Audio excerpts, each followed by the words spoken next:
बेटा नेक्स्ट हम स्टार्ट करते हैं a current carrying solenoid equivalent to a bar magnet. ठीक है, इससे पहले हमने torque on a magnetic dipole placed in uniform magnetic field पढ़ा था, उसका टाइम पीरियड ऑफ ऑसिलेशन निकाला था। अब हम करते हैं कि करंट कैरिंग सोलेनोइड जो होता है वो किसकी तरह से बिहेव करता है, बार मैग्नेट की तरह से। ये तो ये देखिए उस चीज को हमें इक्विवेलेंट शो करना है, तो यहाँ पे एक डाइपोल एक हम क्या कंसीडर करते हैं, सोलेनोइड, करंट कैरिंग सोलेनोइड मानते हैं। ये हमारे पास मान लो करंट कैरिंग सोलेनोइड,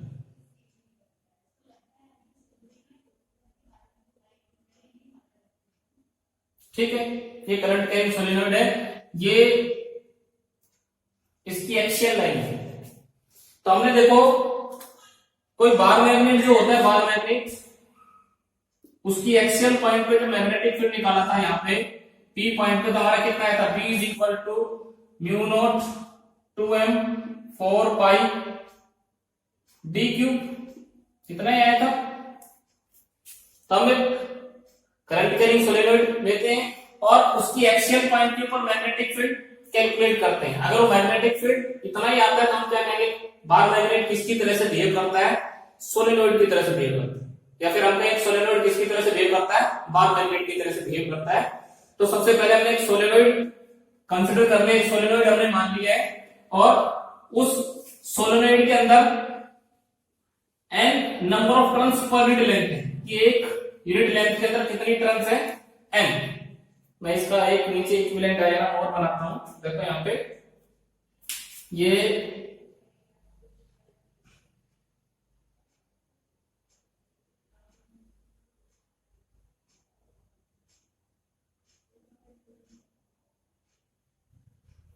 इसके ऊपर बहुत सारी टर्न्स होती हैं, इस तरह से लिफ्टी होती है, ठीक है। ये इसकी टोटल लेंथ कितनी, 12, ये इसकी रेडियस कितनी, a मान ली, रेडियस a मान ली, यहां से ये इसका मिड पॉइंट मान लिया o, तो यहां से यहां तक की लेंथ कितनी l, ये भी कितनी l, ठीक है। ये कोई पॉइंट P मान लिया कहां पे, इसकी एक्सियल लाइन के ऊपर, ठीक है। ये कोई पॉइंट P एक्सियल लाइन के ऊपर कंसीडर कर लिया। अब हमने मान लिया कि सोलेनोइड के मिड पॉइंट से, सोलेनोइड के मिड पॉइंट से x डिस्टेंस पे छोटी सी स्ट्रिप मान लिया, ये x डिस्टेंस, और स्ट्रिप के अंदर बहुत सारी टर्न्स है इस तरह से।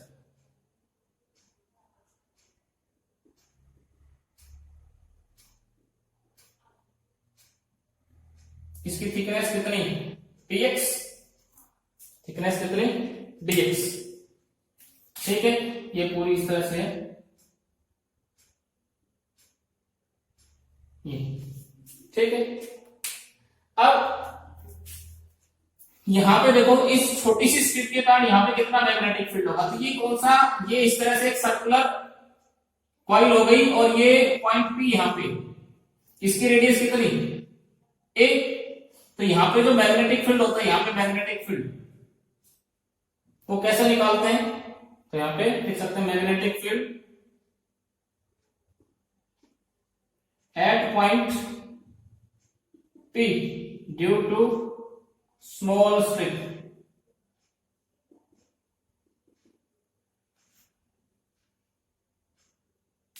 ठीक है। ये डिस्टेंस हमने कितना माना, ये डिस्टेंस x और ये डिस्टेंस कितना मान लिया हमने r, तो ये डिस्टेंस कितना हो गया, सॉरी ये डिस्टेंस कितना हो गया, r माइनस एक्स, ठीक है। तो ये r माइनस एक्स, ये डिस्टेंस, ये कितना यहां से यहां तक, दिस इज ये r माइनस एक्स, ये इसकी रेडियस कितनी a, तो ये वाला डिस्टेंस कितना आ जाएगा, ये वाला डिस्टेंस हम निकाल सकते हैं, कितना जाएगा, this distance is under root r minus x का whole square plus a square, ठीक तो आएगा, ठीक है। तो ये रिजल्ट हमने पहले निकाल रखा है, मैं डायरेक्ट रिजल्ट लिख रहा हूं। कितना मैग्नेटिक फील्ड आएगा, dB is equal to, this is mu naught I N dx, I क्या है, जो करंट है, एन क्या है, नंबर ऑफ टर्न्स है, एन क्या है, नंबर ऑफ टर्न्स, और नीचे दिस इज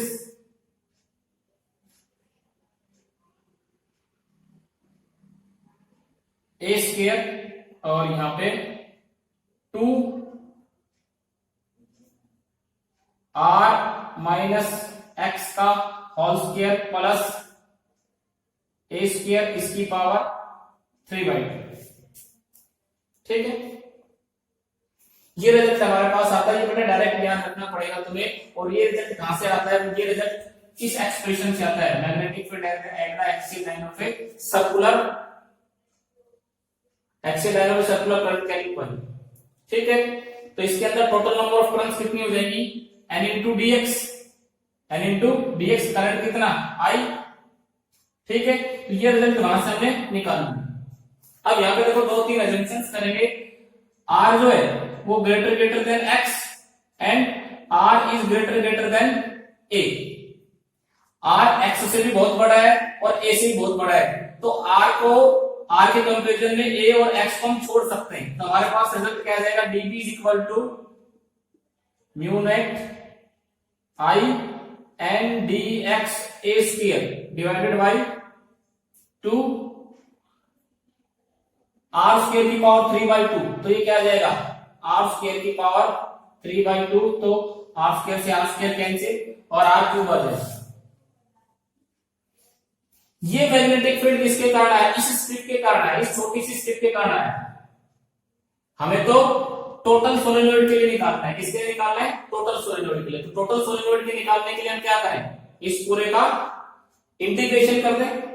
मैंने छोटे से निकाला, छोटी सी स्ट्रिप की ऐसी बहुत सारी स्ट्रिप्स होंगी, यहाँ इसका इंटीग्रेशन कर दो, तो यहाँ पे टोटल मैग्नेटिक फील्ड यहाँ पे निकाल सकते हैं, total magnetic field.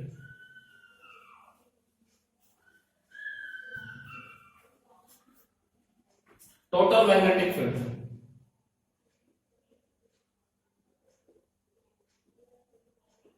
Wall solenoid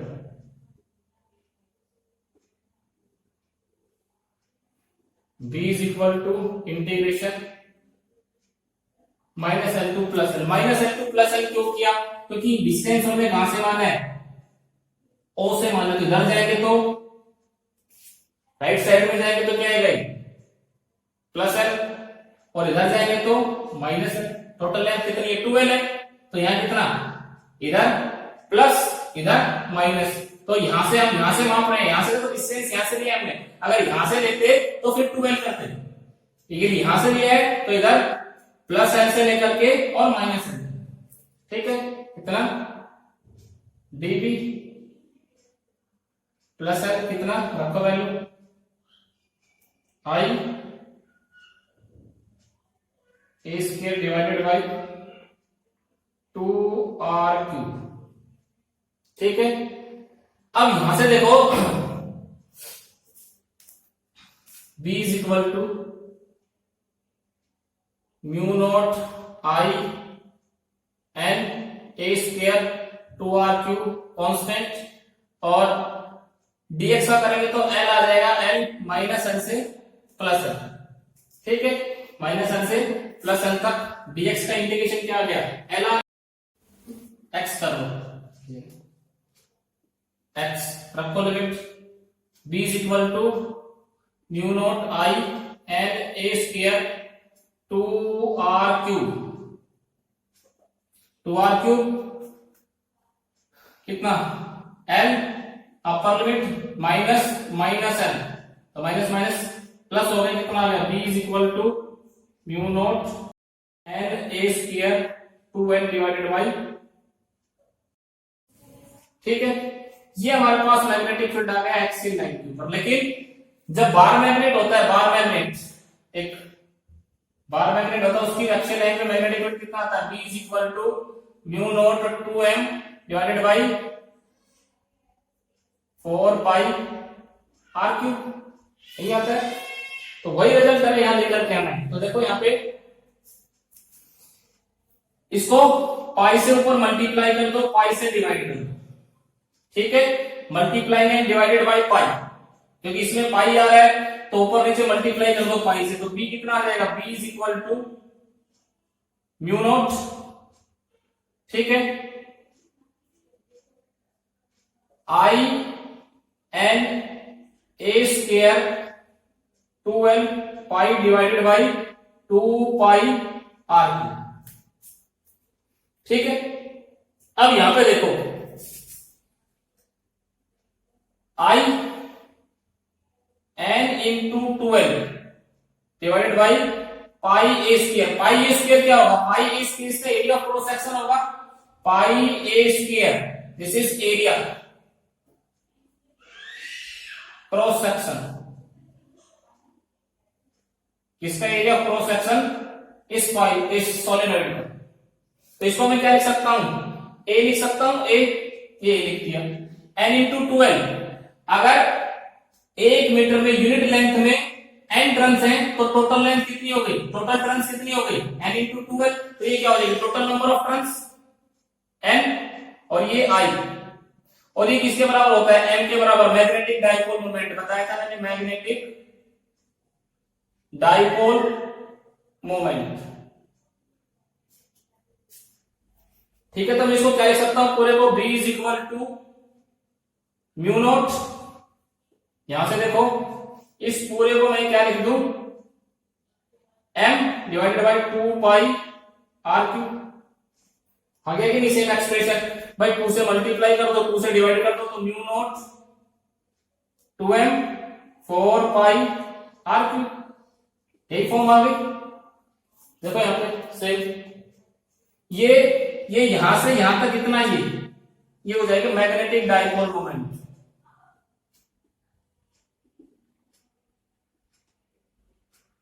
क्यों मैग्नेटिक डाइपोल मोमेंट हो जाएगी, क्योंकि आई करंट है, n pi a square area, sorry pi a square area, n into 12 total number of turns. तो यहां से जब किसी सोलेनोइड की एक्सियल पॉइंट के ऊपर मैग्नेटिक फील्ड निकालते हैं तो mu naught M 2 pi by R cube आता है, और बार मैग्नेट की एक्सियल पॉइंट पे निकालते हैं तो भी सेम मैग्नेटिक फील्ड आता है। इसलिए एक बार मैग्नेट किसके इक्विवेलेंट, सॉरी एक सोलेनोइड किसके इक्विवेलेंट मानते हैं, बार मैग्नेट, ठीक है।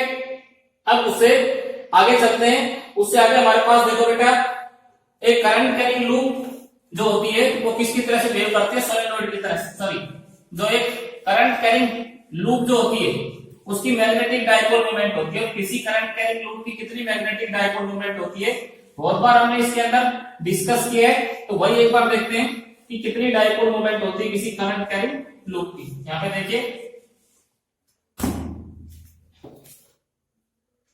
Dipole moment of A loop, ठीक है। जैसे मान लो ये हमारे पास एक लूप है, इस तरह से ये लूप है और इसमें ये करंट इस तरह से फ्लो कर रहा है, this is anti clockwise direction. कैसे फ्लो कर रहा है, एंटी क्लॉकवाइज डायरेक्शन। कैसे फ्लो कर रहा है, एंटी क्लॉकवाइज डायरेक्शन। ये इसमें ऐसे करंट फ्लो कर रहा है, लूप है इस तरह से,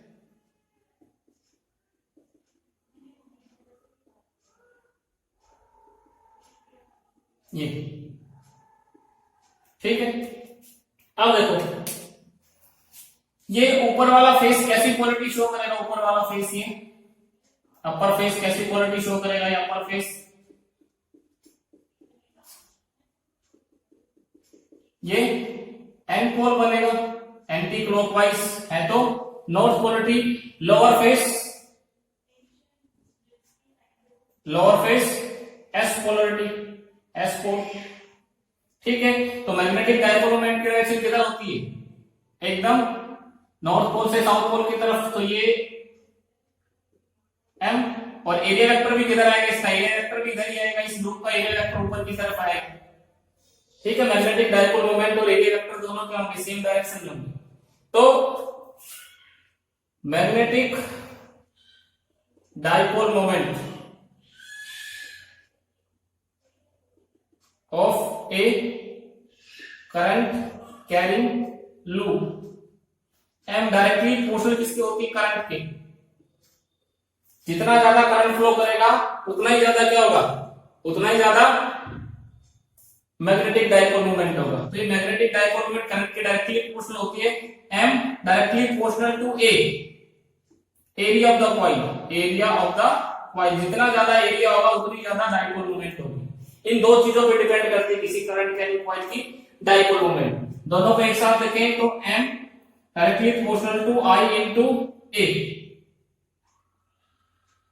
M is equal to proportional के साइन को हटाएं, कांस्टेंट आएगा I into A, where K is constant. K क्या होता है, कांस्टेंट होता है, और के की वैल्यू कितनी, के की वैल्यू 1 एसआई सिस्टम के अंदर। तो एम कितना आ जाएगा, M is equal to I into A. If coil has N turns, N number of turns, भाई ये तो एक कॉइल के लिए था, इसमें एन टर्न्स हो तो मैग्नेटिक डाइपोल मोमेंट भी कितना हो जाएगा, n is equal to n i a. ये एक कॉइल के लिए, ये एन टर्न्स के लिए। यूनिट क्या हो जाएगी, यूनिट करंट की एम्पियर और एरिया की मीटर्स की। ठीक है, एम्पियर मीटर स्क्वायर कैसी क्वांटिटी थी, it is a vector quantity.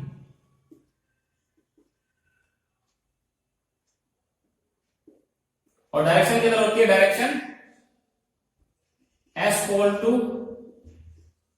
N pole, north pole से साउथ पोल की तरफ।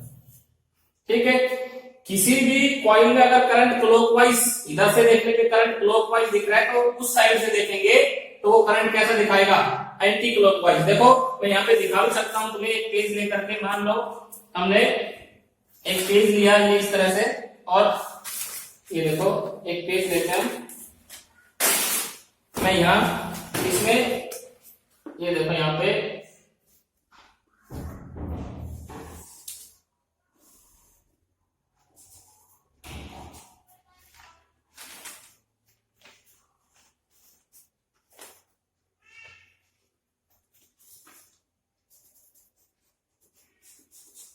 ये देखो यहाँ पे थोड़ा सा और इसको डार्क कर देते हैं।